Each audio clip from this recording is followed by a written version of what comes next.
Midlands Combined Authority, and I'd like to welcome everybody attending in person or participating on Teams or watching the YouTube recording to this meeting on 23rd of February, where I'm delighted that we're going to be having a question and answer session with Kath Hartley, the chair of the Transport Delivery Committee. It's a lovely morning for once. It's not windy or raining, so it sets the mood, I hope, for a very positive discussion. We're not for it, but we can carry on with an informal session. And I'm very pleased to say that Councillor Vera Waters from the overarching Scrutiny Committee has joined us today at my invitation, because I've discovered that she is a kindred spirit with a number of us in terms of her life as a bus passenger and public transport user. So welcome to everybody who's here and all the officers who are joining us this morning. I'm just looking through the useful guidance note that Lindsay has written us for this meeting. We've got a huge amount of questions, so I suggest we launch straight into it and invite Kath to make her opening statement about her priorities and the priorities of the Transport Delivery Committee and the challenges currently facing the region on transport and public transport. Over to you, Kath. Thank you. Good morning, everybody.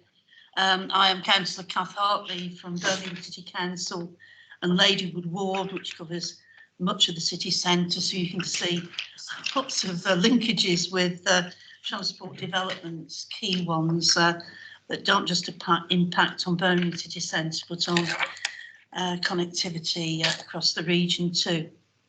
I'm pleased to be here on my second annual visit to your Scrutiny Subcommittee to report on how the Transport Delivery Committee, first of all, to report how we responded to the recommendations that you gave us from last year, and obviously to respond to your questions, some of which I'm aware of.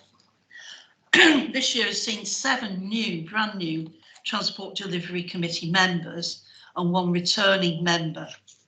So it was a really opportune time to dust down some of our ways of working and to encourage new members and longer standing ones to get more involved in our work. It's pleasing to see more members contributing to the discussions and asking questions, attending member engagement groups, but more about them later.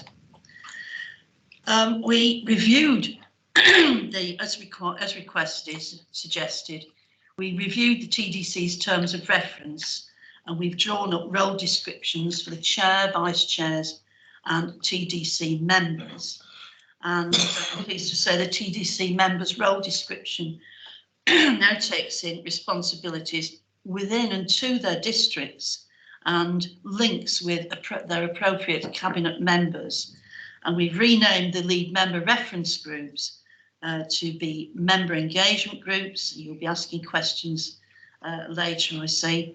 And all 6 of them have looked at their own terms of reference at the start of the municipal year and adjusted them to reflect the current and future direction of the activities within their portfolios. And we have 2 brand new lead members as well, one for air quality and another for the safer and sustainable travel portfolios. And I consider at this stage that attendance and participation at the MEGs and TDC itself, albeit overwhelmingly online, has increased and improved. We continue to have oversight of the financial monitoring and capital project delivery reports. It's an opportunity to review the delivery schedules of the various activities within Transport for the West Midlands, and reports are presented with a traffic lights type sequencing, red, amber and green and so on. And members can and do ask questions on specific schemes and objectives, obviously looking at the risk factors that have been taken into consideration, new risks that may appear, always wanting to be certain that projects are going to be delivered to the best of our ability. We insist on more detailed reports at committee or ask for special briefings on projects that give us cause for concern or are of special interest. Our annual or forward work plan has at its core the key strategic and delivery areas which are linked to Transport for the West Midlands high-level deliverables. Our renamed member engagement groups are meeting at least 2 weeks before the upcoming Transport Delivery Committee meeting, and members are often able to see and comment on a portfolio-linked report due at the upcoming TDC. A summary, as you asked for more transparency, a summary of each MEG's discussions is included on the TDC agenda. Site visits have not been possible this year or the year before, but we had to cancel a return visit to Birmingham University on the question of air quality and new rail developments, and that was replaced by an online seminar, which I think was successful, though not as hands-on as we would have preferred. Pleasingly, a site visit to Perry Bar Station to take a check on the progress of the station and the A34 sprint route is going ahead next Monday. As Transport Delivery Committee Chair, I continue to attend the Transport Strategy Board meetings as an observer and report back to the TDC, also feed back to the Strategy Board, a two-way process which I think is working well. I'm able to touch base with the Transport Portfolio Lead at these meetings. For instance, earlier this month I reported the concerns of some TDC members at a meeting of the Finance and Delivery MEG about the lack of information on the next tranche of bus recovery funding for the 7th of April onwards and beyond. And we suggested that he, or the West Midlands Mayor, should express these concerns to the DFT. We've since seen copies of 3 letters on this subject to various government departments, tying into the Commonwealth Games too. And there's been significant news media coverage of this serious situation. And I think there's a real hot off the press update on that today. So I think that our implementing the 5 recommendations that you fed back to us last year has made our work more relevant and effective, even if the impact of COVID on both the network and our activities has inevitably both restricted and monopolised our work.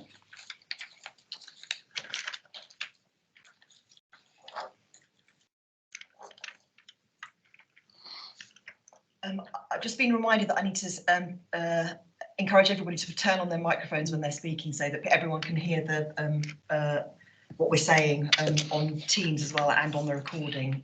Do we need to turn off as well, or does it? Yeah. So thank you very much for that introductory statement, Anis, and thank you for your kind words about the helpfulness of what we've did last year. And it's good to have some continuity and sort of been linking up to our discussions of last year. And what you were just saying at the end of your statement about the current funding situation here for buses, I think is very pertinent, because that does lead us into first group of questions that we've got about challenges and threats facing the region. So I'll kick off then. So the first question that we've got is, what is TDC's approach to understanding, monitoring and addressing the level of financial threats facing the region on its transport services? And I've worked on this, but you've got a chance to reiterate, because I think we're all worried about the potential cliff edge that we've been warned about. Yes, indeed. Well, we let me find out where I put it to get going. Yeah.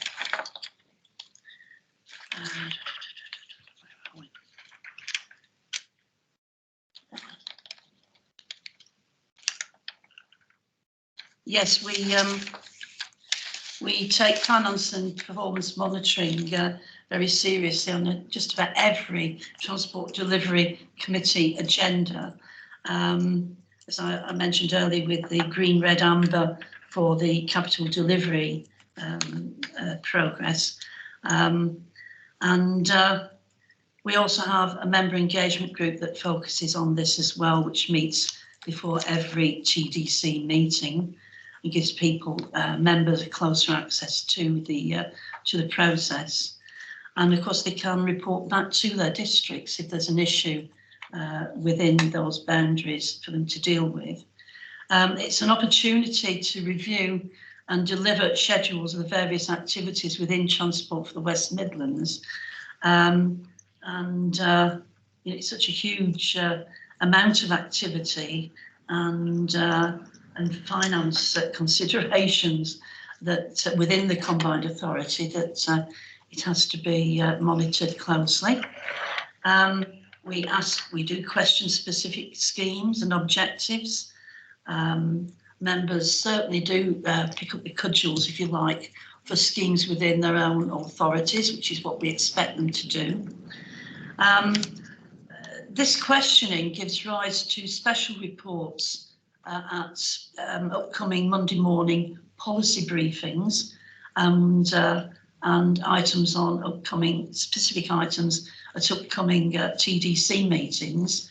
And we're looking closely at the Perry-Barr University stations next month, and this will be after the Perry-Barr site visit next Monday. The Metro suspension and any impact on delivery and budget on the budget needed to be very closely questioned by members, and Managing Director gave updates to members and answered questions from all parties, from all districts within the combined authority area. The suspension, it has to be constantly kept up to date, and I think Anne does that beyond the TDC, but across the piece, with regular updates and explanations for why there should be any further delays. We've had private briefings on this to allow for a fuller and more frank conversation, and where we can actually ask questions, because around some of the issues around Corporation Street, there could be legal considerations which should not be aired too publicly because of that.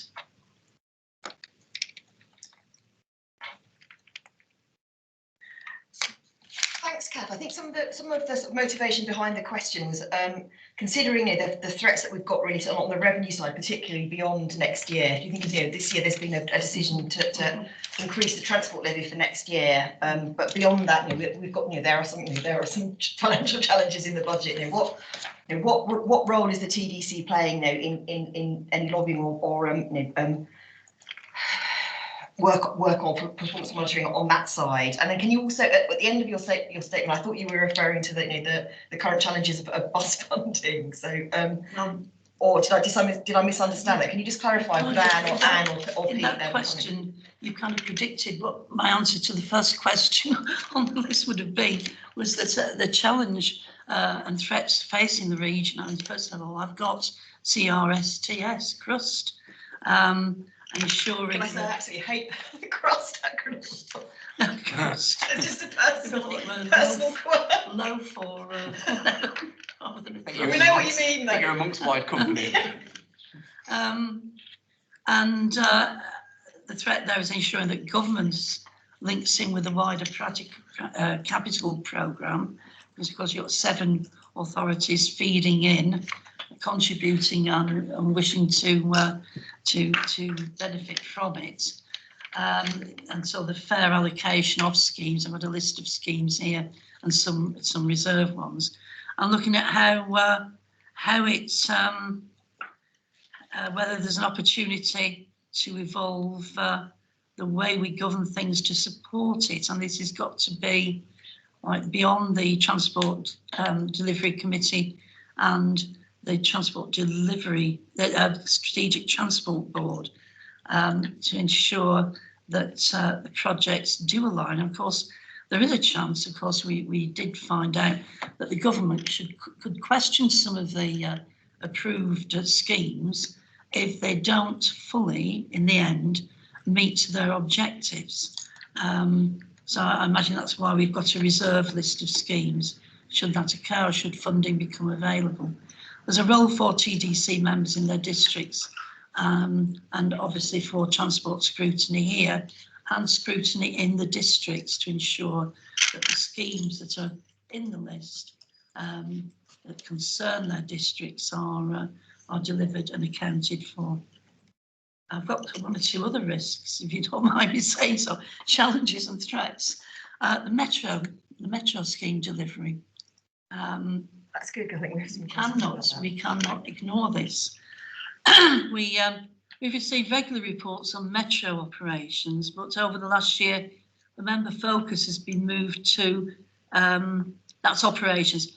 Our focus has moved to metro scheme delivery, and that's where there have been challenges and interruptions, of course, not necessarily linked to COVID, but around tram faults, the situation on Corporation Street, delays on Broad Street, the Wolverhampton station extension that requires to be finished and up and running, and the Wednesbury to Brierley Hill angle to it. It's sort of pretty pervasive, if you see, and then, hoping to get it beyond Birmingham city centre as well, and hopefully beyond Five Ways, the Edgbaston extension.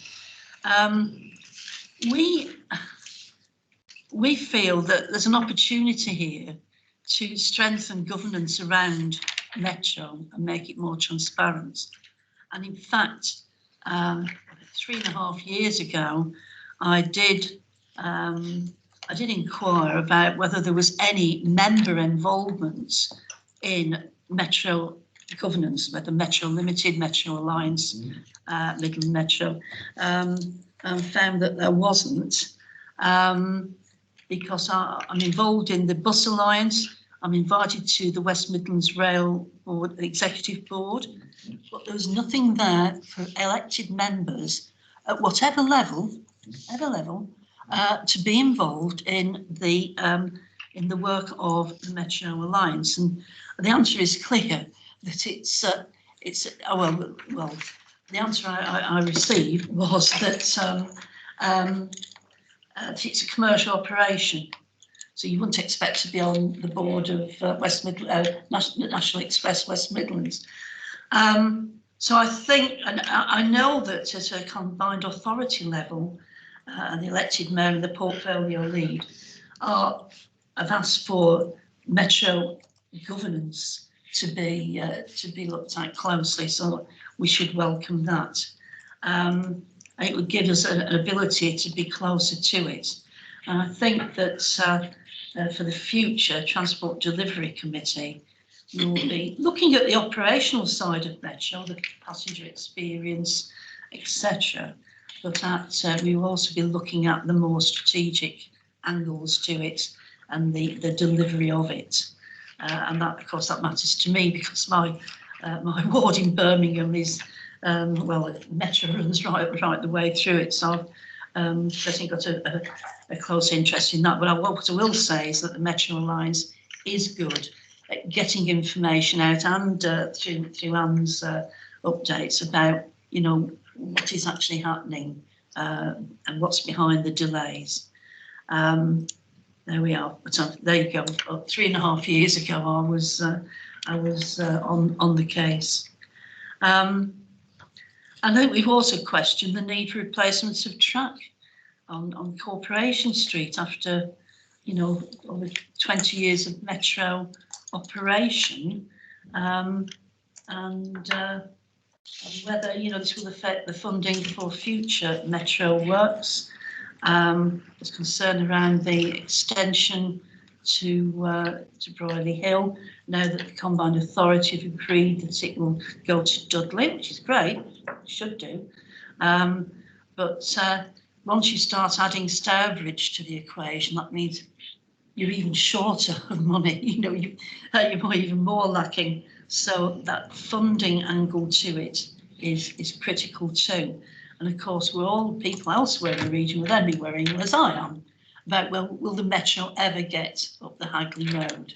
Is it destined to get there? And will it ever go beyond Diggles and so on? Other issues that challenge the region are obviously COVID recovery, and that links into the bus recovery fund. And and bus improvement plans.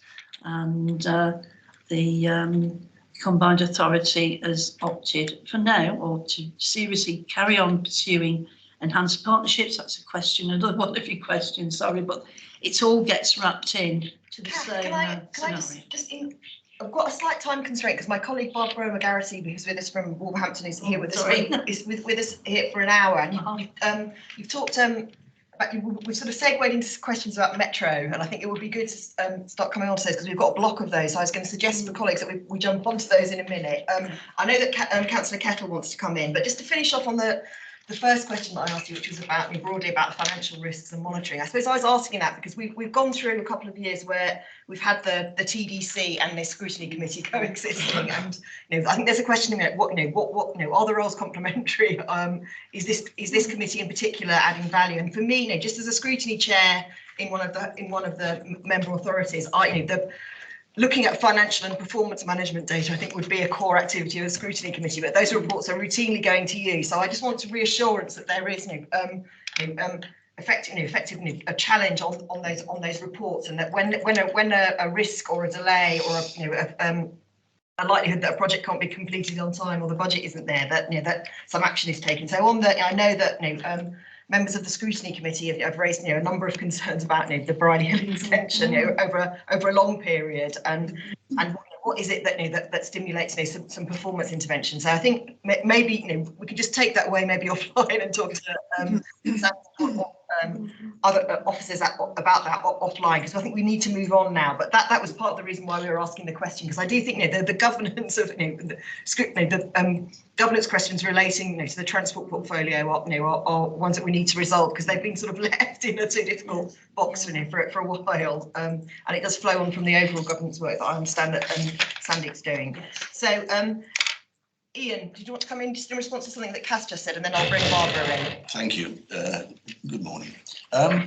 You've alluded to several items, that are of interest to us, and you're starting with the Sprite and or the Sprint, sorry. And of course, we only had 4% of what London had for financing. We had 24 million. London had 1.2 billion. With 5 times more population, that figure is way out of kilter for reality. And I think that's something we ought to highlight, in that the concept of London having 25 times more or 5 times the population is ridiculous. I think that's something we've got to raise at a very senior level. Congestion is another aspect of your transport portfolio, and I think we worked it out from the CA figures a few weeks ago that we were losing sort of 2.4 million a week through congestion in Dudley alone. So working over the two, I always look at the CA as 10, Birmingham being 4, and the rest of us as being a single item. So that working off the figures, we were talking at 2.4 million in congestion. So we must integrate some of our ideas about roadworks and speeding up our traffic flows. And I live in Stourbridge, and I watch the flow on the main road where I live, and I watch the usage of the railway, and we can virtually tell by the usage of, because Stourbridge is the extreme of the concessionary fares. It's well used, and by 8 o'clock normally the car park is full. Today, I reckon it's 56% full, by the way. That's good. Yes, we're coming back, but the recovery's coming back, and that alludes to my next because you've alluded to so much in your opening speech. Fundamentally, Stourbridge is a dormancy area. People have to travel to make a living, and the recovery's coming back, but still there are question marks over the funding of the Bridie Hill link of the Metro, which is based on usage. And if the usage isn't there, but allowing for COVID to go a bit of water under the bridge, I think we should be quite confident that money should be available to finish the link down into Bridie Hill and to Merry Hill. And I raise the issue that with this kind of recovery coming back, I think we should push to make sure that that money's available. Right, let's look at congestion. I think we need to do rather more than coordinating roadworks to reduce congestion and to clean up our air. They're all linked. Yes, I agree. And we have to get people onto public transport and more sustainable roads. And of course, yes, we need a metro. Again, I was a bit before my time here. I did attend the Combined Authorities Capital Investment Committee when prudential borrowing for that extension to Brierley Hill was being discussed, and it was reassured that the prudential borrowing requires revenue on the second phase, to fund it. Yep. That we would not be likely to have to pay back the prudential borrowing until the work was finished and the patronage was actually coming on to the not just existing lines but the new ones. And they even agreed that if there was an underspend, that the money that came from the Combined Authorities capital pot would be paid back. Well, that's not going to happen, is it? So we are where we are. But the money will have to be new money. Yes, I agree. It will have to be provided predominantly by the government. The LEPs and other agencies could feed in too. But as I said, it's great for it to go to Stourbridge, fantastic, but it does add even more money to I think we're 150 million short, by the way. Mm-hmm. I think we're 150 million short. Didn't know you were going to do Yeah. Anyway, I did say that again, but shortly after I became chair of the TDC, I did raise it, how we were going to pay it back and what, the risks. And COVID's been a huge risk, yes. So there we are. Thank you. Let's just see how we get round what has happened to be a very real, it's actually a risk that's happened, isn't it? So it's how we accommodate it now and come through this. Thank you. Anne or Pete, do you want to add anything there on that general discussion about the Brierley Hill extension, or do you want to hold fire? Sorry? On the Brierley Hill extension? Yeah. Or on Councillor Kettle's point? Yeah. Both. I'm going to say more. It's getting close to another. It's a sort of conceptual whole. It is. So I thought I could see some, I thought you were just, maybe I misinterpreted your facial expression, but I thought you wanted to say something. So if you don't, that's fine, because we have other questions to get onto. But do say something if you want to. No. Obviously, the financial situation, as we see it, we've got funding that's been allocated. We're waiting for the CRSTS final outcome, which will help with delivering a lot of transport investment, so for public transport, walking, cycling, etc. Of course, we've also got the levelling up agenda as part of that as well, and we're seeing that is looking at ways in which we can devolve to us the bus operator grant as well. And obviously the levelling up agenda is about levelling up the investment outside of the South East into other parts of the country to try and make sure that we're serving residents and businesses here as well as, and it talks about London-style transport system. Actually, we want a West Midlands-style transport system that works for the West Midlands. And of course, that's something that we'll be bringing through as those ongoing conversations occur. And I think, yes, we always would welcome more investment and more funding, and the levelling up agenda and the negotiations through that further devolution alongside what we already have coming to us as part of CRSTS and other funding through the BSIP and active travel and so on. It will help us to get that more sort of longer term investment plan. But I think we also need to be mindful that we've got our LTP is out to consultation at the moment as well. And of course, in order to tackle air quality issues and economic performance and social inclusion, there's a whole host of things in terms of that as well. So there's a big behaviour change piece, which includes different ways of doing things, different ways of consuming transport. And then for many who can, the sort of hybrid working which we're operating in now has become more the norm in ways in which we can manage demand for travel differently and make sure that our transport system works for everybody. I think that they're the sort of things that through the Delivery Committee we'll be looking at as well. So some of those were in the early parts of that levelling up agenda, which are the white paper has only just in the last few weeks come out, and we will be having a position around that for the West Midlands. So I think it will tackle some of the points that you've raised, Councillor Kettle, and support Councillor Hartley and the TDC in what those new sort of operational things will be as part of those new investments, and where we are with all of our transport infrastructure investments as well. We need to see any modal shift or change to a more sustainable way of travel that actually inculcated during the COVID pandemic. Make sure that they last. This is why I interlink. People stay on their cycles and on public transport. This is why I interlink the funding and the performance and the reality of putting Metro, where we want it, and its effect on a dormitory area like my own. The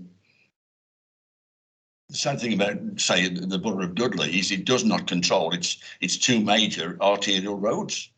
One is 90% in Sandwell, and the other is in Bromsgrove. And actually, one of your Dudley colleagues on the TDC has now been raising the situation where we could end up working on the new interchange, Dudley bus station, Metro interchange, at the same time as laying tracks in the uproar and congestion and inconvenience. So you've got somebody there who's watching your back. That's an art in itself, isn't it? Phasing. I think you've an idea who it is. Okay, colleagues, let's not.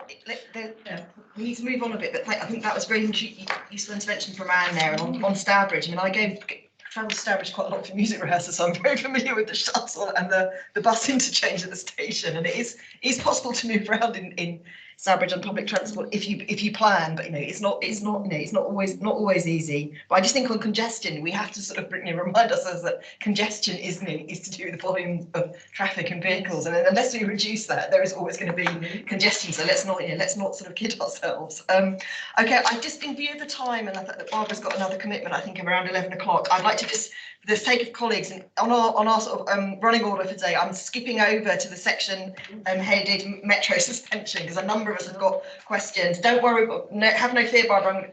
Sorry, Vera, I'm going to come back to all the questions about buses, but just on Metro, I'm going to suggest that we move on to that section, and I'm going to invite Councillor Martin McCarthy to ask the first question, because we've got a number of questions arising from all the questions about extensions, but also crucially about the suspension that happened in the autumn. So over to you, Councillor McCarthy. Good morning. Can you assure us that the recent repeated problems on the Metro with cracked vehicles will not be repeated? Yes, because the third generation of trams are of a different case. They're not like the ones which have let us down, which have been fixed. And we've assured constantly at meetings that they are one by one being made suitable and safe. Yeah. Could you confirm to me that you have had sight of the engineering report that confirms that the root cause is clear in verb noun terms in the report, and the correct action has been taken to ensure those devices that the public are travelling on at the moment are safe, and this won't be repeated with those? I've not seen any detailed engineering report. Have you? This is an engineering failure ultimately. Yes. I've asked this question before. Could we have on this board a confidential presentation of such a report? Well, I think, see, one of the ideas we had when looking at how we can link our work was that Transport Delivery can actually commission a scrutiny of this sort of issue that requires a quick and really detailed hit, on it. So this would be an example of one such case, but I can tell you better exactly, so in a legal way, exactly what went wrong very swiftly, unless you wanted a. I'm taking that as a no at the moment until somebody who is a fit person to come back and explain to us that those things are in place and these things are safe because those engineering requirements have been seen by somebody. I understand about confidentiality and commercial risk, but that we actually have a statement from somebody that clearly states they've seen this, they've done the work. There is a monitoring organisation for this, and fit persons enshrined in law. So we just need to have that feedback to say this work has been done and it is complete. I'm going to invite Anne to respond on that, but just to remind us all that Anne has attended the committee at least a couple of times to update us on this and shared the information that she's able to share. And I think on the positioning of this committee with regard to inquiries, I've discussed it with officers, and very much my feeling is that I'd understood that there's supposed to be an independent review going on. So at the moment, I want to see what happens with that, and then we look at what scrutiny work would actually add value to that. But I think first of all, let's hear just a quick response from Anne. I think the answer is going to be the review's going on. I think the Let the lady talk. Let's not anticipate what she's going to say. The governance review is not looking at the technical questions that you're asking. In terms of the technical causes or the issues with the tram vehicles themselves, yes, there is an engineering report. There is also an engineering report which identifies the method of fixing those trams. That fix is being applied to those trams. There's been an independent assessment and assurance around the methodology, which has been signed off by the experts. So yes, that does exist, and it is commercially confidential with the manufacturer of those trams as well. So if you're looking for a statement which says that there is an engineering report and that is being independently assured, then the answer is yes. Yeah, and we have it published so that. Yeah, but we can, in terms of private briefings for members, which I think is what you're after as well. And I know you've asked that question before. I don't have any problem, but it will be in confidence around some of those things. And there will still be things that I won't be able to sort of divulge, given the confidential nature of some of those issues and the contracts that we have in place as part of that as well. So we can arrange that outside of this meeting. But there is a method of fix. It's being applied. We've fixed a good number of trams now, which is why we've got trams back up and running. It's been independently assured by an expert. Yeah, I confirm that. I have spent 40 odd years as an engineer, so I understand the steps. I just want to see confirmation the steps have been complete. But I don't see anything confidential in saying these steps are complete or step X is not complete, and it will be complete by the state. I think Anne's now offered us the private briefing, which I think it would be good to take that up before the end of the municipal year, because a number of us don't know whether we'll get re-elected or whether our parent authorities will send us to this august body next year. So I'd certainly be interested in that private briefing, and if it's a private briefing, presumably it could be informal and on Teams to save people sort of travelling into the Birmingham city centre unless they absolutely want to. So yes, let's action that. I'll commit to following that up outside the meeting. But thanks very much, for the clarification, Anne, there. So building on what you've already spoken to the committee about on the two previous occasions. Okay, I'm going to ask Councillor McGarity now to come in with her questions about the Wolverhampton Metro extension, which I know is a subject very close to her heart. Over to you, Barbara. Thank you very much, Chair. Yes, it is very close to my heart, and I appreciate the other questions that were asked, all relating to the Metro. This one particularly is the Wolverhampton Metro, and it's something that I've raised over a few meetings, so I think Anne will remember my question. But what are the timescales for the delivery of the Wolverhampton Metro extension? And do you feel assured that this timescale will be met, as there seems to be no end in sight? Thank you. Yes, I am confident, and I actually trust our managing director, chief executive here, and it's a Metro Alliance project, and as I say, we're moving as a committee more towards the delivery and strategy side of Metro, whilst also keeping the operational passenger experience side going. So it's something that we will be pursuing. And can you reassure us of the timescale? So I've actually had this discussion this morning as well to confirm timescales. Obviously, our intention is to have this open before we have events in Wolverhampton City Centre for Commonwealth Games, where it's the interface and dependencies that we've got working with Network Rail on Wolverhampton Station. As well, so and the design agreements to the design and technical delivery of particularly the plaza outside of the front of Wolverhampton Station, and making sure that we've got agreement with Network Rail and the guidance, the safe guidance for what the Metro delivers there as well. They are back on site working outside that station as well, and that work now with Network Rail is progressing quite well. So we are just working through what needs to be delivered, and we will be able to give you a confirmed date today. We're working through that, and we will be able to inform both TDC and Scrutiny committee members at some point, not too far away, as to what that confirmed date is as well. But I'm working on that with their colleagues in Network Rail. So with the timescales, will you let us know what actually the timescales are? Because like I say, it just seems to be going on and on. Yeah, there are some protracted discussions that have been going on, but we're making some good headway now, and I want to come back with what those dates are, but there is still some work for me to do with colleagues in Network Rail. And I would So you'll let us know what the timescales are. Yeah.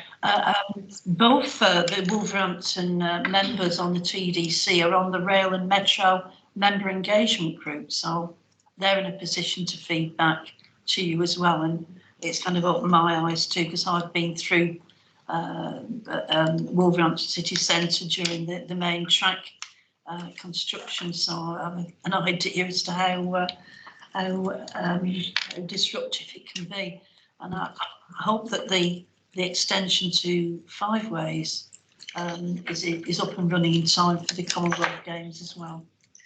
That's very opportune, because that's the next question that I had to ask you. So I actually share your hope that it's up in time and running for the Commonwealth Games. I dread to think what will happen if it's not. But do we have a target date in mind for that, or is that something that can be shared after the meeting? Again, quick response from. I've heard that it's now May.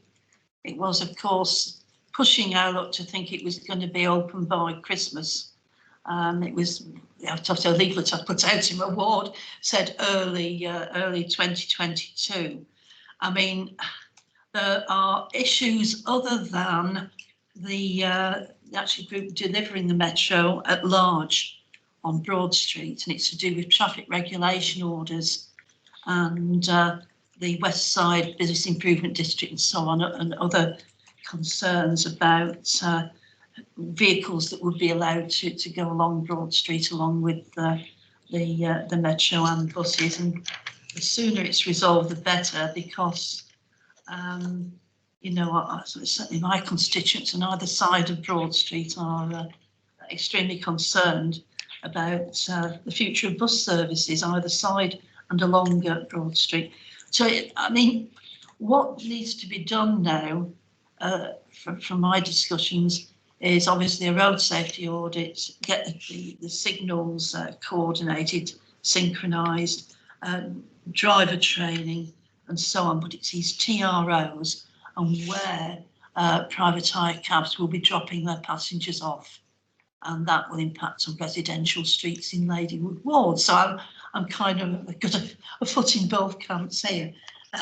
So am I right with May? Sorry to be parochial, but I mean, I think you've got an idea in Wolverhampton just the impact these works can have. But I mean, it's region-wide relevance, isn't it? Because if these things aren't ready in time for the games, then it's not going to be a good shop window to the world, is it? And I'm aware that there are a whole bunch of issues along Broad Street, not least concerns of the cycling community who are now worried about their access to Broad Street. So it's good to hear that we're aiming for May. Okay, then I'm going to hand over now to Councillor Kettle, who's got a couple of questions to ask on this in this thematic area about communications following the suspension of the Metro. When we went through the breakdown of and the suspension of the Metro, what came over very clearly to me was the lack of positive communications about the reinstatement and the number of journeys we could make per day, and a positive insight to what was having to be done.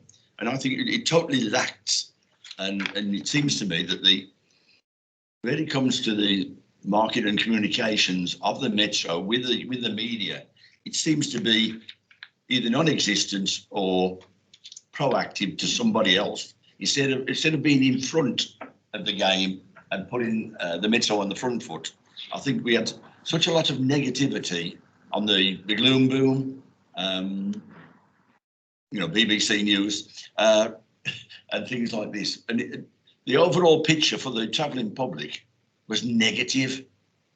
And somewhere, do we have a communications or group within the Metro governance or the Metro company? Yes, and in fact, I would compliment the Metro Alliance on that. I think they've been extraordinarily good around, certainly around the Broad Street Library to Five Ways extension, with communities either side of it. There's a weekly bulletin which tells people exactly what sort of work they're on to and why they're having to do it. Contractors have even offered to restore a community garden. Well, we must be on another planet then, because frankly, it didn't come over out where we are. It didn't come over to us that communication's very good at all. Can I just offer a quick anecdote, actually, because last weekend I ventured into the city centre for the first, I'm a classical music fan, so I ventured in and went to my first concert in the town hall for over 2 years, and I walked up Pinfold Street and I couldn't see any trams, thinking, oh my God, where's the trams, where's the trams? So I sent a tweet with a picture of the tramways look both ways sign, and immediately I got a reply saying the tram will be there in a couple of minutes, panic you not, so that the service has been restored. So I can say, from personal experience, that certainly the social media presence, that was Sunday at 3:30 p.m. I was extremely impressed by that, and I was proud that because I was, because everything that's happened with the suspension, I was thinking, oh God, is it still not working? But then I realised that it was, and I got the response immediately. So I think that, to me, that was an extremely positive development. And so I'd like to invite Anya just to respond to what your questions, Ian, and to on top of what Kath's just offered. I take it there's a contrast in ideas here, but I think we are on the back foot where comms are concerned. And if we've got adverts on the television that, we are proactive and it's working successfully. We've done 60 journeys today or whatever. While we're in trouble, we could have negated the negativity, got away from the negativity. But it came over to me as hugely negative and very poor communications. So there was quite a lot of communications throughout, particularly for customers who relied on the tram. Yes. Midland Metro Limited, who operate the tram, have that customer relationship, and Transport for West Midlands, through our own digital channels and other sources, support all of those messages as well. So we want one consistent lot of information going out. There was a lot of work that was done, and a lot of pre-work and prep work for when we started running the trams back to Full Street before Christmas. And then obviously when we started to operate the trams through to Library a couple of weeks ago, again, there was a lot of information that went out to customers as part of that. I mean, we had a lot of interest from people who quite frankly wanted to run negative stories about the tram wasn't working. Yes, very hard to put a positive spin on the fact that services were suspended for a month as well. So I think the team actually did exceptionally well to make sure that customers, who were our priority, had all of the right information and had throughout what was happening, what other services they could use. We've made arrangements for customers to use other public transport as well, so they could still make those journeys. Pete worked with bus operators to make sure that we had additional buses on the network, and customers were able to use that at no extra cost. As well, and then also making sure with our rail operators as well. So we had quite a good response for customers, and we communicated all of that to make sure that customers knew exactly what they could do while they couldn't make journeys via the tram. And then we prepped, and as the tram came back on board, we were able to sort of make sure that customers are aware and build up that confidence again that the tram was there and available for them to use. And we're continuing to do that, along with reopening to Library, which we've done, and then obviously when we open the extensions, there's a whole communications plan that goes with that as well. Have you got any adverts on the television that being proactive on the? Well, what we do is we target where we know that will have the most impact for customers and who are using the services as part of that. And we also have a budget that we have to work to. So making things available on the TV, I think sometimes goes at great expense, which we have to be mindful of those budgets. But we do have a communications plan, and I'm quite happy to share with this committee and with TDC all of the communications that took place. We keep a good record of all of those. And our communications team here at the Combined Authority actually produces a report around all the different kinds of communications we do on everything, not just around Metro as well. But our priority was, directed by Kath, was actually to make sure our customers knew exactly what was happening and when services would be resumed, and when they were resumed, how regular and reliable they would be. Probably never got beyond there with the. I think you need to be aware too, if you're going to restore a service and it's kind of reduced because of the number of trams that have become available, either brand new ones or ones that have been repaired, then you don't sort of just immediately let everybody know, because you're just going to end up with really overcrowded trams, at a time when we're still supposed to be taking COVID precautions. And I will also say I have ensured that the Metro updates from Metro Alliance go out to every TDC member. So if this is of concern to you, I think you need to speak to your two TDC representatives from Dudley.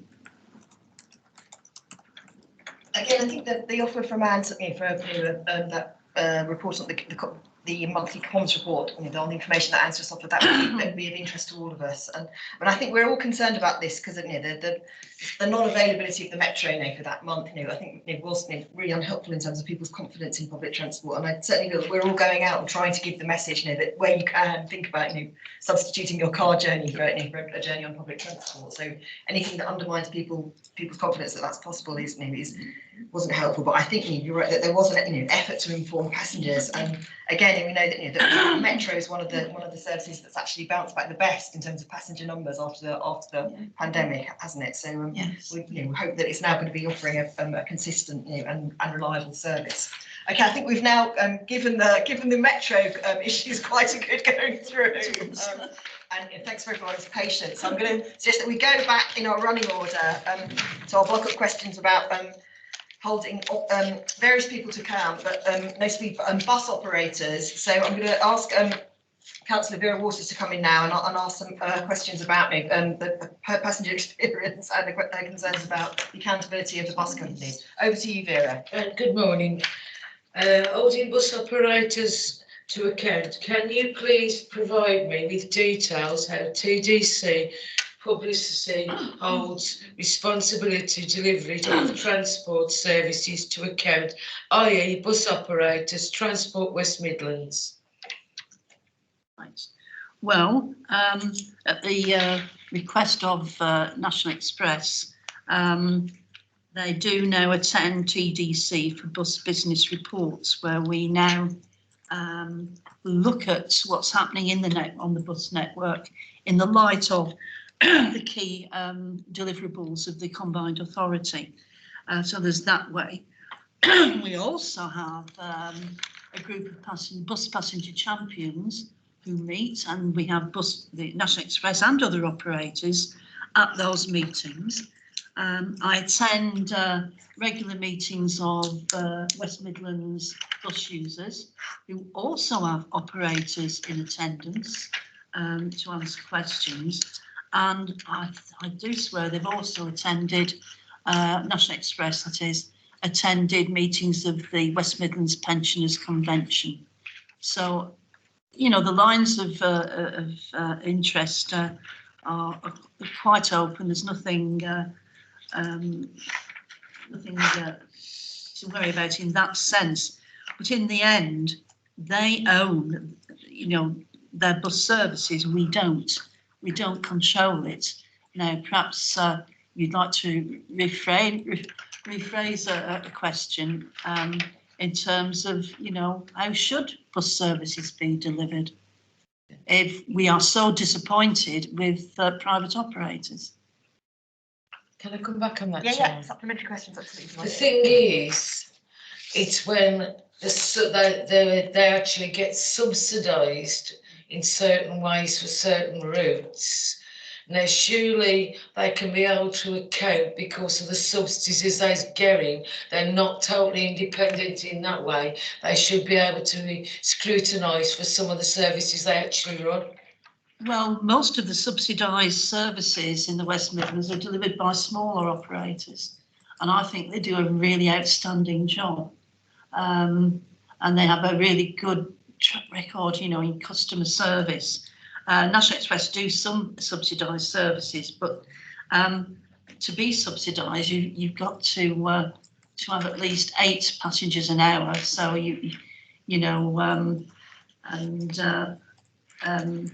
otherwise, you know, public transport starts to look a bit like not very public, not very mass transport.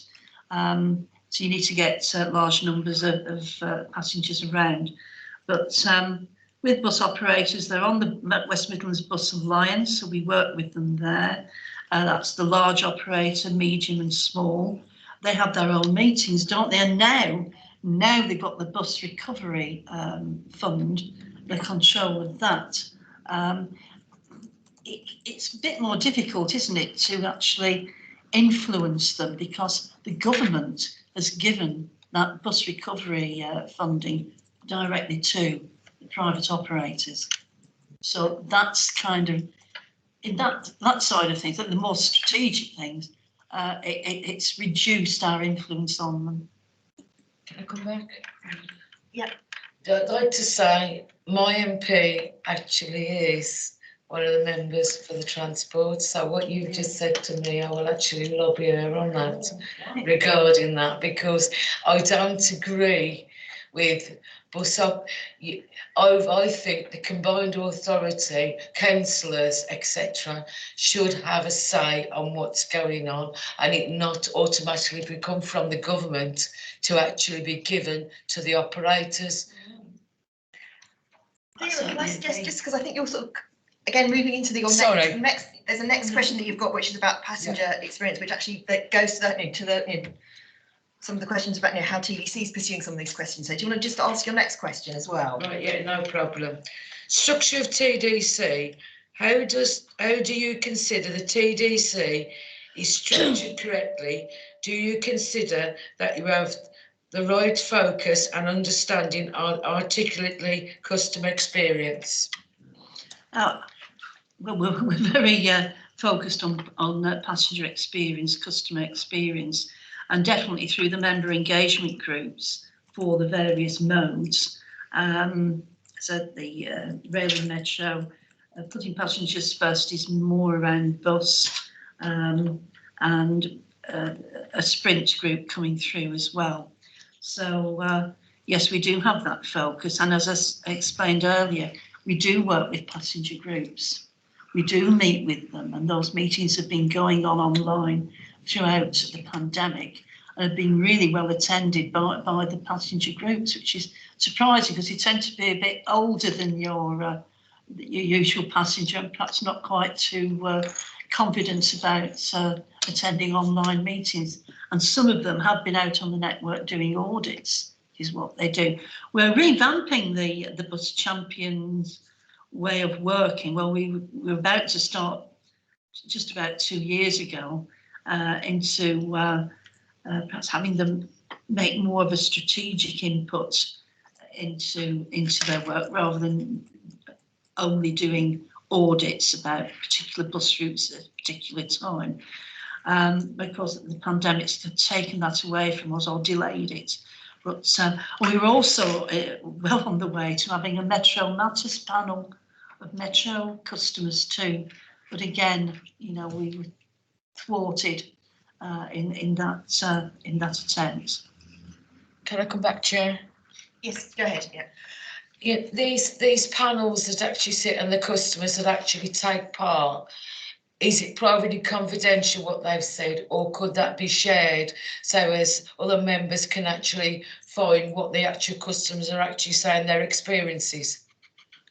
The groups involved are not public meetings.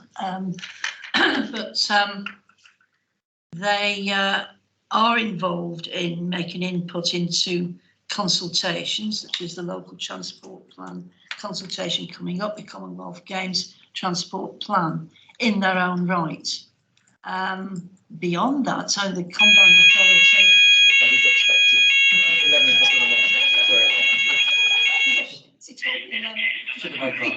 It's going to go on for a while, so you have to pause. Please do not take any further action. You copy.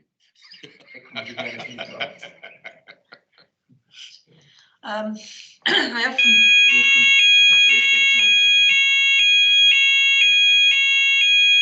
That's what I was going to say. Attention, please. Attention, please. Fire has been reported in the building. Please leave immediately by the nearest exit. Attention, please. Attention, please. Fire has been reported in the building. Please leave immediately I asked by the Richard nearest Wallace exit. to see if he could save me.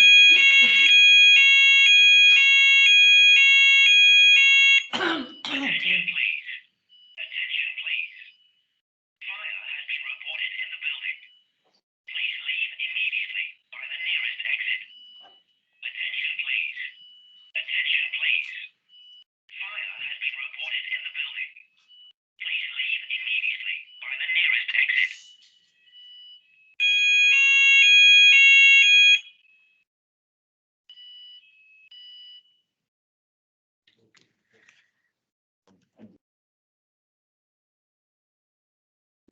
It's used to it by the sound of it. And Lindsay sat there smiling, she is as well, ain't you? Is there anything to come? That was where I was now. Pete's in charge of health and safety and therefore in charge of this test. So he knows it well. The fire alarm test is now complete. Wardens for good hands. The fire alarm test is now complete. But I should share in many external meetings because before that last one, everybody just gets comfortable and back into the meeting, and then that last one comes on again. So it's So you haven't developed some sort of Pavlovian reaction every time you hear it now. Well, anyway, that's it was a test that it's working, but it's a test that we're all awake, which we definitely were. So yeah, so we were talking about the Yes. focus on passenger experience. I mean, one of the things that occurs to me from what you just said, that at the moment, because of the, it's good that the government is supporting the, the bus operators, but we've seen public money going, straight from the government to private companies, Yes. and there's the question of, what mechanisms have we got up then of, holding the operators' feet to the fire? We've got the partnership arrangements, haven't we? And we're having the enhanced partnerships. But I will come back to one of my favourite themes. That's to me a reason why we should have franchising, because then we can actually specify much higher standards. I mean but at the moment, we're pursuing the enhanced partnership route, aren't we? With the franchising options being left on the table. But I do think that those of us who are regular bus users, which includes me and Vera, I think we do have a number of gripes. So that's why we were asking the questions.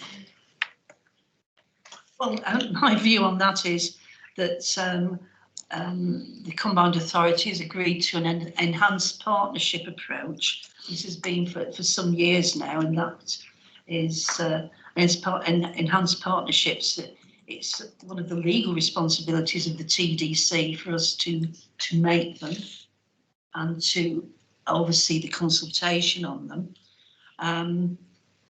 And I think my view was that I would really have liked to have been able, before the pandemic, to see how they rolled out in Greater Manchester and eventually West Yorkshire, possibly part of the Merseyside network, having seen what had happened in the North East a couple of years before, where they were heavily hit financially through an early attempt to move to franchising.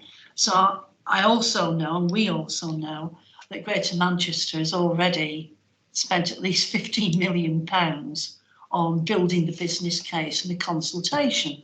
So I'm one, I don't really like taking risks. I want to see how it plays out, because I know there's an awful lot of extra money required for a transport authority, combined authority, that goes down the franchising route. great though it may seem. However, we can see that the government has kind of changed its take on this and has purportedly made franchising easier. I don't think it's that much easier. So the Combined Authority has decided to carry on with the input and the enhanced partnership process, but now to move to a full business case, a full investigation of franchising. That is the position with the Combined Authority. And of course, that is the situation that we will be following, monitoring and asking questions about. Thanks, Kath. I'm going to ask Pete to come and make a few comments, and then I'll bring Vera back in briefly. But then we've got the Commonwealth Games transport questions to discuss, so I don't want to shortchange them, but go ahead, Pete. Thank you, Chair. And a couple of points to corroborate a couple of areas around what Councillor Hartley has shared there in terms of the existing TDC structure. I think there's just as well, Councillor Hartley is also chairing a bus satisfaction passenger working group, and that forms part of the Bus Alliance board structure.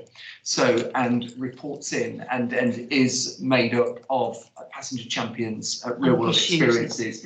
I think I have to say from previous committees and from conversations with Councillor Waters, absolutely determined to get Councillor Waters involved in some way, shape or form in one of those with that level of passion and commitment as well to the bus network and feedback, because that's exactly the kind of approaches that are really helping us to ensure that in this time of COVID, when many of us have been busy engaging with TDC members and others on funding and strategies to keep the network afloat, actually it's the day-to-day experiences that are absolutely critical to ensuring that we keep some oversight on those. As we transform, Councillor Hartley mentioned there, of course, enhanced partnership, and the responsibility for enhanced partnership is delegated from the CA board into TDC.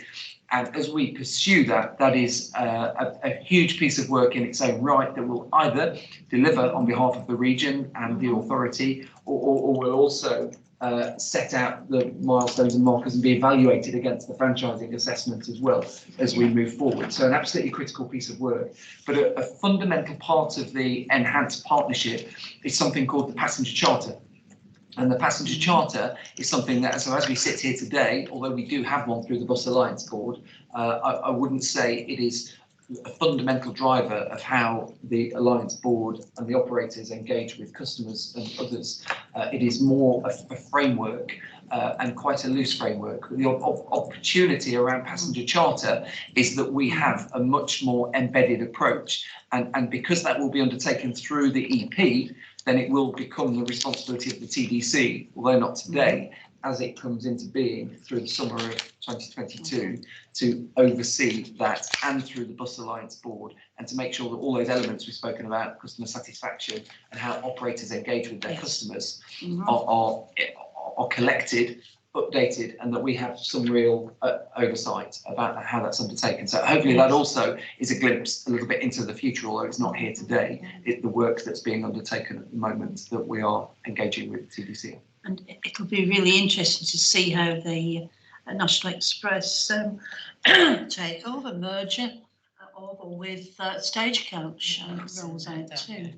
What impact that has on their attitude towards franchising, with Stagecoach being, you know, at large in Greater Manchester. Yes, I think we're going to be watching this with great interest, because I think virtually every combined authority area in its sort of election campaigns, there were statements about, you know, aspiring to have a London style integration transport system. If you haven't, for me, if you haven't got one of the key tools like the franchising that you've got in London, and all the stuff that they retained post bus deregulation in 1986, I think that may actually be a pipe dream. But you know, it's clearly an issue that we're all interested in, and we'll keep monitoring. Final comments from Vera, and then we'll move on to the franchising. Just because they have problems in one certain area, like you mentioned in Manchester, it's not saying that if we open it up and have a few franchises in the West Midlands that they're not going to work just because they worked in Manchester. It's like I could go and work in different places in Walsall, and I'd actually the project I was doing, I would actually twig it a little bit, because what works, say, in Brownells wouldn't work over in Darlaston. Exactly. So it's actually, I see where you're saying of having a look at the way they actually do their franchises to see what works, but it's different areas are going to work different ways all over the West Midlands. Yeah. It's because we've got different numbers of operators too, Yeah. and large operators as well, the balance between large and small. And even in Greater Manchester, it's not everywhere where the bus services are deficient. I believe it's mainly in the north. Yeah. And those main garages have been taken over by other operators. In fact, I think Diamond from the West Midlands have taken on a couple of the former First Group garages in the north of the region. And it's not all bad in Merseyside either. It's just particular areas, so it could be a partial solution. I would also like to see us have the funding that Greater London has got, Transport for London has got. But even they now are being, whipped back into order about some of their transport deals with, I don't know whether the £1.50 fare is at risk here, or certainly some of the free options. So it may not be quite as cosy and rosy in Greater London as we would think. Well, it certainly isn't, because the TfL is constantly having to go and negotiate bailouts, isn't it? And then there, as you say, some of the concessionary fares and things that they offer are being are under threat. But obviously, I think we're all very aware, of the disparity. So, for example, on concessionary fares for young people that are available in London, that's a blanket coverage in the way that it's not here. So, and I think we'll come back to these issues, but I think we can know also a good outing now. And again, very, very glad to have Vera with us at this meeting, and hope that she can be part of some of these groups next year when everything's reformulated for their next municipal year. Just aware of time pressing on, so we've got a block of questions which relate to transport delivery during the Commonwealth Games, because we're all aware of how quickly that is coming up on us. So the first question there is from Councillor McCarthy. First question is, how robust does the TDC consider that the transport delivery plans to be for the Commonwealth Games, specifically in the area that this Games is going to be very much a showcase for how effectively we can run transport and move people around, and that the extra buses, particularly, that are going to help us achieve this, are going to come from a contractor. Are those buses brand new, or are they not? And if they're not, what is the service history of those buses? Because we don't want the buses that many garages are struggling with and that kind of thing. Or if they're brand new, that they are not so new that they're going to have their what we call snags discovered during our service. I think the transport plan is robust. I said it's ambitious, of course. I can't comment on the type of vehicle that Stagecoach would be using for the shuttle services, but we do know that the sprint routes on the A34 will be in operation, not with the end sprint vehicles, but to begin with the hydrogen buses that Birmingham has, the 20 hydrogen buses that Birmingham has been fortunate to have funding for. So there will be brand new hydrogen buses on those major games routes. I can't comment on what the shuttle service will be. So far as delivering the transport plans, I would say it depends on what you consider to be failure, and I think perhaps there are people around doom mongering for whom failure might be something just not being achieved, just like a near miss. I can remember on the days when I went on holiday going to Athens every summer. in the years leading up to the Olympic Games in 2004, and looking at the major projects that they got going, transport projects, definitely, certainly between the airport and the city centre, and looking at the delays on the metro system there because they came across all these ruins and mosaics and stuff underground. And yes, they didn't get the metro up to the airport in the end. It went most of the way there. Now, some people would say, well, that's a failure, isn't it? You didn't get it to the to the airport. To me, I think you set your aims high and you go for it. I am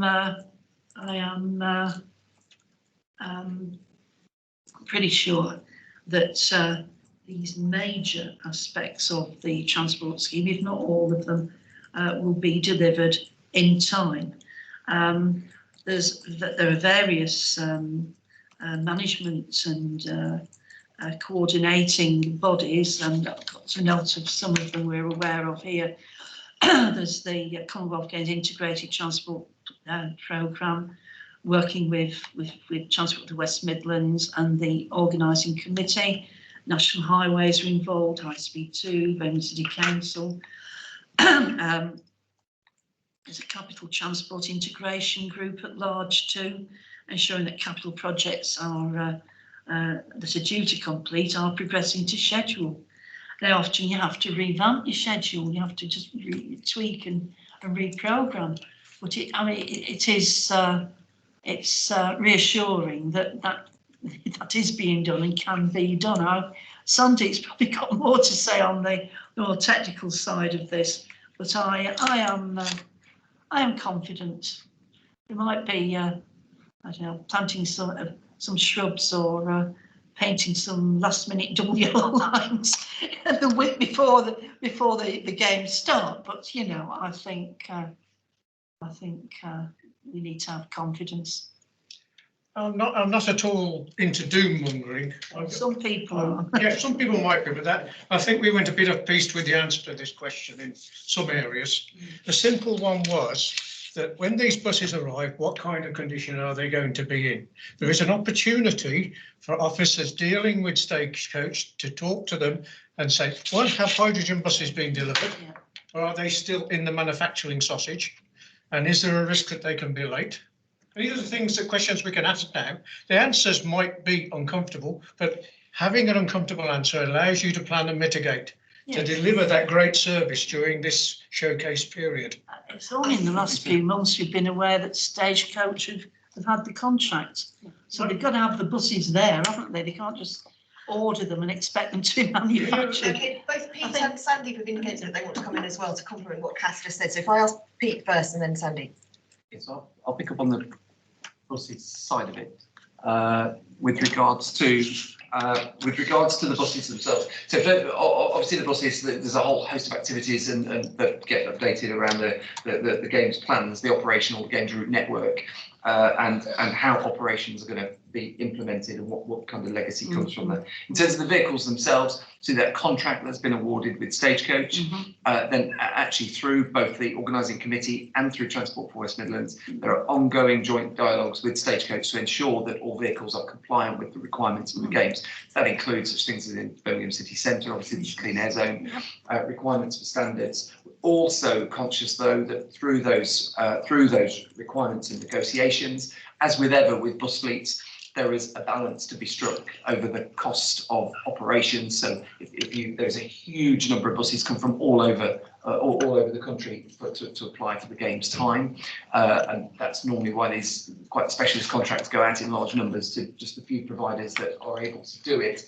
And when that comes to operations time, it's normally fused with a mixture of vehicles, generally from the newer end of the spectrum, but they're not all brand new, and that would never able to be provided at any games time. It wasn't at the Olympics, wasn't at Glasgow, for example, or Manchester, and won't be here. But actually, in terms of the highest standards that we're able to achieve in the vehicle specifications, So there will be a mixture of buses. It probably will be a mixture of suppliers as well. So even though Stagecoach have got the contract, what tends to happen close to these games is they end up subcontracting as well to other operators. So it's about the standards and the expectations and setting those in place.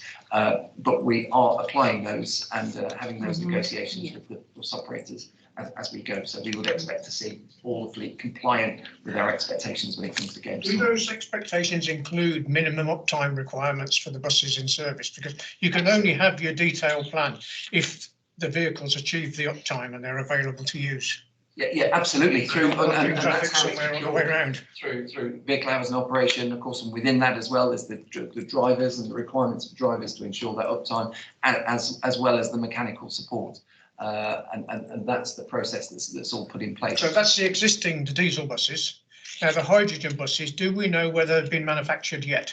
Well, the hydrogen buses for the Commonwealth Games are the 20 that are already in service in Birmingham. Okay. So they're here and they're operational. And even though we have aspirations for more hydrogen buses as a current bid in with government, we have no announcement yet on that from government. So, but although we aspire for future hydrogen buses, that will be beyond the That's good aspirations. news, you know. So It is very good news, and their hydrogen buses are coming in from Walsall to Birmingham, They are, yes, and had a lot of EU funding. So don't get me started on that. But anyway, Sandy wants to come in.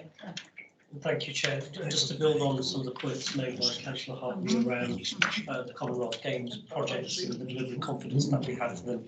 There are a number of groups which really focus on the coordination of all those projects, and it's has been a lot of activity in a small geographical space, particularly around Perry Bar, where there's a number of competing projects being delivered at the same time. So that coordination has been absolutely crucial. The groups that Councillor Hartley has pointed out oversee that coordination of all those programmes and make sure we are progressing all of those to schedule. We also then report those back through the TDC in terms of the capital programme delivery reports with the RAG statuses that Councillor Hartley has already mentioned. We're also to keep an update on where we are with those slightly shifting timescales, but overall providing the delivery confidence that we have around that major infrastructure being delivered in time for the Commonwealth Games. That will also now feed into some of the ongoing work that will happen around the test events, pre-games, which will be happening in the run-up to the Games, and again, understanding how that infrastructure gets utilised effectively. So it was just to build on that point, really, around delivery confidence for Commonwealth Games. Thank you, Chair. Thank you, Sandy. That's very essentially the project management. But I think we all want this. We all desperately want this to be a great success and to be a wonderful showcase for the city and the region. That just sense that it's now approaching on us very fast and there's much to get done. So in the autumn we had a meeting of this body, and I said at that meeting that I was about to cycle up to Alexander Stadium, which I then did. And so in end of October, early November, I went there by bike. And I'd say that there's at that stage there was a lot of work still needing to be done on safe cycling access beyond the end of the A34 cycle route, because I then sort of was contending with cycling on the A34, and then I got lost going around the stadium because of the building work. So we all acknowledge that there's lots to do, but we've got confidence in the officer teams and all the professionals working on this to deliver it, because we have said that this will be the public transport Commonwealth Games, and we've also said it's going to be the greenest Commonwealth Games. So we'll be looking very much to see whether whether those pledges are actually delivered. There's a question that one of our colleagues who's not present today wanted to ask, Councillor Teresa Mabina from Sandwell, which was about the aquatic centre. I think we've partially answered this, but I'm going to ask it again just for completeness. He was very concerned about transport links to and from the aquatic centre, and are we sure that they're going to function well during the games period? Yes, because we've heard, and we're pleased to know that the shuttle services will shift as soon as events start at one venue. That they move in. When you move to the aquatics events, and the shuttle services will move there. So we've seen that arrangement, and we know how that will work. So I have confidence that the aquatic centre will be well served by special and ordinary services. That's very good to hear, because I think we all got to understand that the aquatic centre is a facility, will be a legacy facility for the whole region, because we've had some slightly sort of I'd say possibly mean-spirited discussions in various Birmingham meetings about why people in Birmingham are being asked to put money towards the aquatic centre in Sandwell. But I think it's clear to me that it's a facility for the whole region. So it's good to know that it will be well served during the games. I can answer that. It's because the railway track underneath the ICC meant that the practice pool could not be located there because it was too heavy and would have actually just, not been stable. So they couldn't put that type of practice pool for Olympic athletes anyway on the St Mark's Park, Ladywood. Yeah, I was just pleased to say, I have to say. So that's not an opinion. Sandwell's welcome to it in that respect. Yeah. No, I have no problem with an aquatic centre being in Sandwell. I'm just reporting some of because we've been discussing it. The discussions on this have been going on now for so long that just get get aware of some of the gripes that have been there. But at the moment, I think we're all focused on this being a really positive thing and actually something for everybody to look forward to after 2 years that have been really, really grim. So we're drawing to the end now of our question sessions. We wanted to just have our question and answer until 11:30, and then allow the committee members then to sort of meet together and reflect on our conclusions from the discussion. But I just have one final question that I'd like to ask Kath before I ask her to make any closing statements that she wants to make. Just a very quick question about the new role of the Cycling and Walking Commissioner for the West Midlands, which is a job that I'm very excited that it exists. I'm also very excited by the person who's been appointed, Adam Tranter, who is a real enthusiast, and he's going to make a big impact in that role, and he will continue to ask the awkward questions about why it's not safe to walk and cycle and what we can do to improve infrastructure. But I'm just curious to know what how the TDC will engage with the commissioner, and how you'll be holding him to account. Well, we've already met him at a transport delivery briefing, and members have put questions to him about his role and how we can interact. He's also appearing at or attending the Safer Travel and Safer and Sustainable Travel member engagement group on Monday to meet. That's the group that mainly deals with walking and cycling. So you'll be appearing there. And of course, we've got some very keen cyclists on the Transport Delivery Committee, who certainly will be very, very keen to be working with him and helping him to perhaps look at his priorities for work in the region. So we've already done it, and we intend to continue with it. Excellent. So it sounds as though you'll be having an ongoing engagement with him, both at the main committee and at that working group. And he's going to be a busy man because he's coming to the Birmingham Sustainability and Transport Scrutiny Committee in March as well. So we beat you to it. Yeah, it's a well. Let's hope he likes going to meetings. So he actually has lobbied me to attend that in person rather than being on Teams. So that he's a real enthusiast. So that is a very good endorsement to get from you as well, Kath. So up to you, Kath, if you want to make any sort of closing statement. But I think we've now exhausted our list of questions that we've got time to ask today. So any closing reflections from you? I'm pleased to have attended and to hear your questions and your priorities and concerns. I would remind you, well, I've got a copy of our new terms of reference and role descriptions here for TDC members. And I think that TDC members are good at bringing your local issues to the committee and to the member engagement groups. I think there needs to be more of perhaps in a different direction, that they should be working with members in their districts, picking up casework. I have to do an annual report to the full Birmingham City Council, an annual report on what's going on here, etc. But I know that this doesn't happen in some of the other districts. And I wouldn't be one to say what you've got to do in your district, but it might be worth considering having that facility. I've also in the past organised workshops and a marketplace stall which I think members have found interesting and useful. Some members like to deal with their own casework, of course, and they just need to be pointed in the right direction.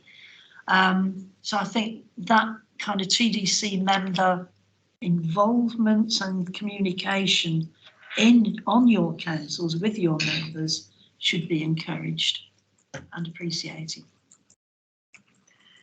Yeah, I think that's very wise advice, ensuring that there's a flow of information back from the TDC members to their home authorities, because certainly what Kat's engagement with us as Birmingham councillors is exemplary, and she's helped me a lot, with individual queries about bus stops, or when there was a major reorganisation of bus routes in the south of the city, which was, was a real, sack of hot potatoes, wasn't it? So, and that we really relied on you there. So thank you very much for taking all the time to answer our questions so patiently this morning. Thanks to all the officers who've also sat here patiently and listened to our questions, and look forward to the session next year, although we're not sure who will actually be here. I know it's one of them, ain't it? Good luck. I might not be one of them. But thank you very much. Yeah, and we're going to review them annually, but I'll leave you with the current terms of reference and role descriptions, and we can pass them round to you. Great. Yeah, we can circulate that electronically. I now seem to have got